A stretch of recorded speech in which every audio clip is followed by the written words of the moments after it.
नमस्कार दोस्तों। तो आज हम लोग एग्रोमेट्रोलॉजी के ऊपर क्वेश्चन आंसर्स देखेंगे। तो चलिए स्टार्ट करते हैं। हमारा पहला क्वेश्चन है the study of envelope of air surrounding the planet end of the phenomenon associated with atmosphere. तो जो स्टडी करते हैं जिसमें एयर का इन्वेलप होता है वो हमारे प्लेनेट को सराउंड करता है, इन फिनोमिनन ऑफ एटमॉस्फेयर एसोसिएटेड रहता है। तो इसको हम लोग बोलते हैं क्या? तो इसको हम लोग बोलते हैं metrology. Next, a weather condition over a given region during a longest period. तो ये जो एक वेदर कंडीशन होता है जो लॉन्गर टाइम के लिए रहता है उसको हम लोग क्या बोलते हैं? क्लाइमेट। नेक्स्ट है एक condition of atmosphere at a given place at a given time, मतलब शॉर्टर पीरियड के लिए होता है, उसको हम लोग बोलते हैं वेदर। जैसे एग्जांपल में आप देख लो आज का, अगर हमारा का वेदर कैसा है, आज का दिन का थोड़ा सा रेनी टाइप का है। अगर आप देखोगे दूसरे जगह पे, अगर आप किसी दोस्त को फ़ोन करोगे तो वहाँ पे वैसा वेदर नहीं है। तो वेदर क्या होता है? शॉर्ट पीरियड के लिए होता है, गिवन टाइम में, गिवन प्लेस पे। नेक्स्ट है मानसून इज तो मानसून क्या है? अरेबिक वर्ड है मानसून। नेक्स्ट है gaseous envelope surrounding the earth known as. तो जो गैसियस इन्वेलप होता है, मान लीजिए हमारा अर्थ है, उसको जो सराउंड किया हुआ रहता है उसको हम लोग क्या बोलते हैं? एटमॉस्फेयर।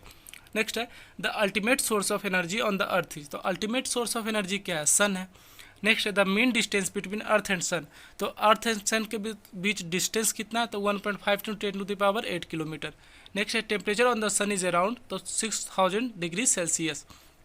नेक्स्ट है हु डिस्कवर्ड सोलर एनर्जी। तो सोलर एनर्जी को कौन डिस्कवर किए थे? Auguste Mouchot. नेक्स्ट है the radiation in the sunlight that gives us feeling of hotness is. तो जो रेडिएशन होता है सनलाइट में जो हम लोग को हॉटनेस का फीलिंग देता है उसको हम लोग क्या बोलते हैं? Infrared. नेक्स्ट है the radiation emitted by the sun and responsible for the cause of skin cancer, उसको हम लोग क्या बोलते हैं? Ultra violet.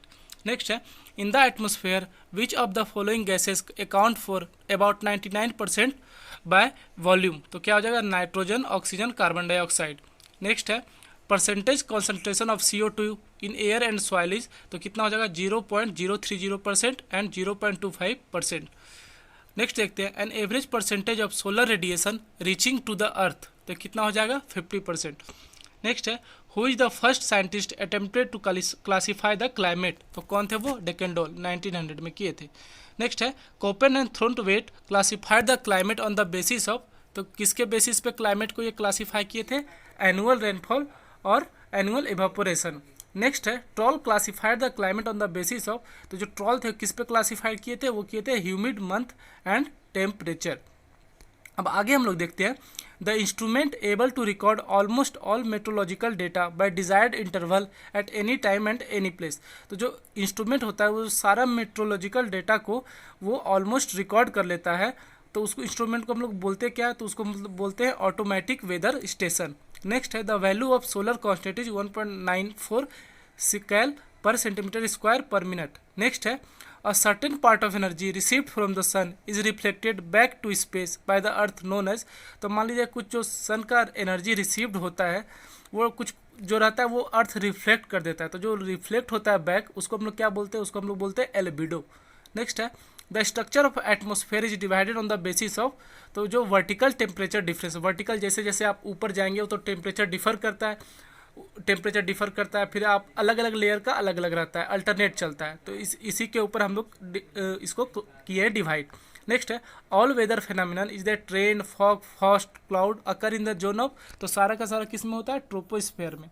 नेक्स्ट है closest and densest layer of atmosphere. तो ये हो जाएगा troposphere 8 kilometre to 18 kilometre height. Next है ozone layer is present in. तो ओजोन लेयर किस में प्रेजेंट होता है? स्ट्रेटोस्फेयर में। नेक्स्ट है the coldest region of atmosphere. तो कोल्डेस्ट रीजन कौन सा हो जाएगा? मेसोस्फेयर। उसके बाद रेडियो ट्रांसमिशन फाउंड इन। तो रेडियो ट्रांसमिशन किस में फाउंड होता है? आइनोस्फेयर। आइनोस्फेयर किस में रहता है आपका? वो रहता है थर्मोस्फेयर में। उसका जो नीचे वाला पार्ट होता है उसको बोलते हैं आइनोस्फेयर और जो अपर वाला पार्ट होता है उसको बोलते हैं एक्सोस्फेयर। नेक्स्ट है गैस लेस जोन इज। तो गैस लेस जोन कौन है? थर्मोस्फेयर। नेक्स्ट है white blue colour of the sky and red colour of sunset is due to. तो इसके कारण किसके कारण जो ब्लू कलर स्काई का आपको दिखाई देता है और रेड कलर सनसेट का वो किसके कारण होता है? डिस्पर्सन के कारण। नेक्स्ट देखें what is the wavelength of visible solar radiation. तो 0.39 से 0.7 nm। नेक्स्ट है wavelength longer than dash mu is not visible to the eye and are called infrared. तो कितना हो जाएगा? 750। नेक्स्ट देखते हैं हम लोग the weight of the carbon of air at any given place and time. तो इसको हम लोग क्या बोलते हैं? Atmospheric pressure. नेक्स्ट है the mean sea level pressure is तो 1013.25 मिलीबार्स। उसके बाद है व्हाट इज विंड, विंड क्या है, तो air blowing at a point, तो अगर एयर ब्लोइंग एट अ एक पॉइंट पे जो एयर ब्लो करता है उसको हम लोग बोलते हैं विंड।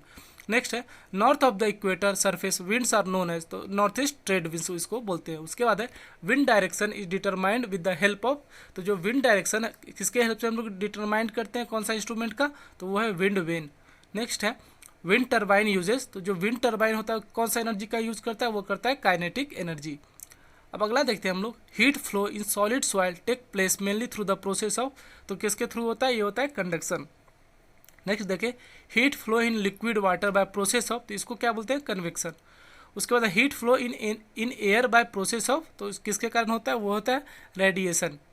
उसके बाद इवापोरेशन इज मेजर्ड बाय, तो इवापोरेशन जो होता है, इवापोरेशन क्या होता है, जो सॉइल हो या प्लांट हो किसी से भी जो वाटर वेपर में कन्वर्ट होता है उसको हम लोग बोलते हैं इवापोरेशन। तो किससे मेजर्ड होता है, ये होता है इवेपोरोमीटर से।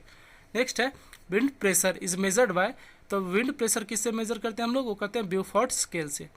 नेक्स्ट है atmospheric pressure is measured by, तो बैरोमीटर, तो ये आप देखो देख के भी बता सकते हो, प्रेशर है तो प्रेशर किसे हमेशा बैरोमीटर से ही वो होता है मेजर। नेक्स्ट है relative humidity R H is measured by, तो किसके कारण होता है, हाइग्रोमीटर साइक्रोमीटर। नेक्स्ट है total incoming solar radiation is measured by, तो पायरेनोमीटर के कारण ये होता है। उसके बाद है इवेपो ट्रांसपिरेशन इज मेजर्ड बाय, तो इवेपो ट्रांसपिरेशन क्या होता है, किससे मेजर होता है, लाइजीमीटर से। नेक्स्ट है combination of dry bulb and wet bulb thermometer used for, तो किसके कारण यूज होता है, रिलेटिव ह्यूमिडिटी। उसके बाद रेनफॉल इज मेजर्ड बाय, तो जो रेनफॉल होता है उसको किससे मेजर करते हैं, रेन गॉज से। नेक्स्ट है instrument used for estimating ET under field condition, तो ईटी यहाँ क्या हो जाएगा, ईटी हो जाएगा इवेपो ट्रांसपिरेशन। तो इवेपो ट्रांसपिरेशन के जो इंस्ट्रूमेंट यूज होता है एस्टिमेटिंग के लिए फील्ड कंडीशन में उसको हम लोग क्या बोलते हैं, कैन इवेपोरोमीटर। नेक्स्ट है continuous temperature record by which instrument, तो जो कंटिन्यूअस टेम्परेचर मेजर करते हैं रिकॉर्ड करते हैं किससे करते हैं, थर्मोग्राफ से। नेक्स्ट है which instrument record temperature without contact the object, कौन सा इंस्ट्रूमेंट जो है टेम्परेचर रिकॉर्ड करता है विदाउट कॉन्टेक्ट द ऑब्जेक्ट, मतलब ऑब्जेक्ट में कॉन्टेक्ट में आता भी नहीं फिर भी, वह इंफ्रारेड थर्मोमीटर। नेक्स्ट देखें instrument used for measuring concentration of ozone in air, तो instrument use for measuring concentration of ozone, ozone का कंसंट्रेशन कितना है एयर में उसको मेजर किससे करते हैं, ओजोनोमीटर से। नेक्स्ट है imaginary line that represents the equal temperature, तो उसको हम लोग क्या बोलते हैं, आइसोथर्म। उसके बाद लाइन ऑफ इक्वल प्रेशर, तो इसको हम लोग क्या बोलते हैं, आइसो बार। उसके बाद है लाइन ऑफ इक्वल रेनफॉल, तो आइसो हाइट्स। नेक्स्ट है line of equal cloud over, isonephs. Next है the optimum temperature for better crop production is between, तो 18 से 24 डिग्री सेल्सियस ऑप्टिमम टेम्परेचर जो होता है बेटर क्रॉप प्रोडक्शन के लिए। आगे देखें lowest temperature in a day is observed eight, तो जस्ट बिफोर सनसाइन। उसके बाद है what is the dry adiabatic lapse rate in troposphere, तो इस कितना हो जाएगा 6.5 डिग्री सेल्सियस पर किलोमीटर। तो ये जो एडियाबैटिक लैप्स रेट क्या है, ये क्या होता है, तो ये होता है the rate at which dry air cools, मतलब एक रेट जिसपे ड्राई एयर कूल होता है जैसे जैसे वो ऊपर जाता है। तो ट्रोपोस्फेयर में इसका कितना है, ट्रोपोस्फेयर में 6.5 डिग्री सेल्सियस पर किलोमीटर, ऐसे नॉर्मल है 9.8 पर किलोमीटर जो रहता है सेल्सियस पर किलोमीटर। उसके बाद the formula of relative humidity, तो रिलेटिव ह्यूमिडिटी का फार्मूला क्या है, तो water vapour present in the air, जो वाटर वेपर एयर में प्रेजेंट है divided by water vapour required for saturation into 100। Next है the monsoon covers 75% rainfall in India, तो जो मानसून है कौन सा मानसून जो 75% रेनफॉल इन इंडिया कवर कर लेता है, तो वह है साउथ वेस्ट मानसून।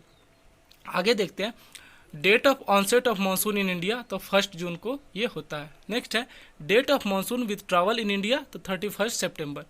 आगे है average annual rainfall of India, तो कितना है 400 mHa। नेक्स्ट है one particular day if the rain receive 2.5 mm और मोर, तो इसको हम लोग क्या बोलते हैं, रेनी डे।